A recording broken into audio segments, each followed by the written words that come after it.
ঈদের পঞ্চম দিনেও ঢাকামুখী যাত্রীদের অতিরিক্ত চাপ নেই, ফলে অনেকটা স্বস্তিতে কাজে ফিরতে পারছেন মানুষ। লঞ্চগুলোতে যাত্রীর চাপ বাড়লেও নেই ভোগান্তি।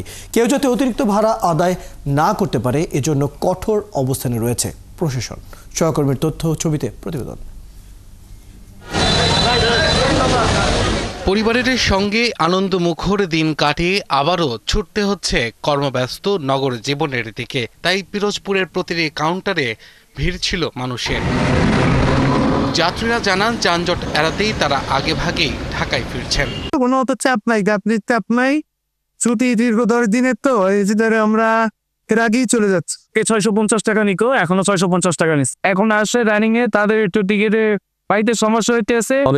ঘুরে যাচ্ছে, সিট পাচ্ছে না। যদি এক্সট্রা কোনো গাড়ি ছাড়ি তাহলে তারা টিকিট পাবে। গাজীপুরের চন্দ্রা ত্রিমোর ও চান্দনা চৌরাস্তা এলাকাতেও কিছুক্ষণ পরপর দেখা যাচ্ছে ফিরতি মানুষের যাত্রা।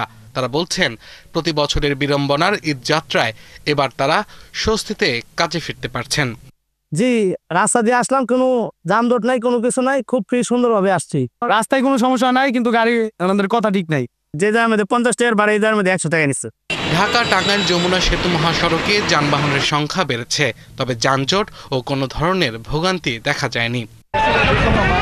ভোলার বিভিন্ন লঞ্চঘাটগুলোতে বেড়েছে কাজে ফেরা মানুষের ভিড়। নৌযানের তুলনায় যাত্রী বেশি হওয়ায় অনেকেই লঞ্চ ঘাটে অপেক্ষা করে ঘন্টা পর ঘন্টা।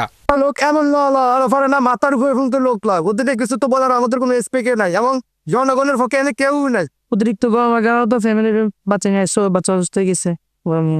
পরিবারের সঙ্গে ঈদ উদযাপন শেষে রাজবাড়ীর দৌলদিয়া ফেরিঘাট হয়ে ঢাকায় ফিরতে শুরু করেছে দক্ষিণ পশ্চিমাঞ্চলের মানুষ। দৌলদিয়া পাটুরিয়া নৌপথে পর্যাপ্ত ফেরি লঞ্চ থাকায় ও মহাসড়কের যানজট না থাকায় সহজেই ঘাট পার হন সবাই। আব্দুল আল মামুন, ৭১।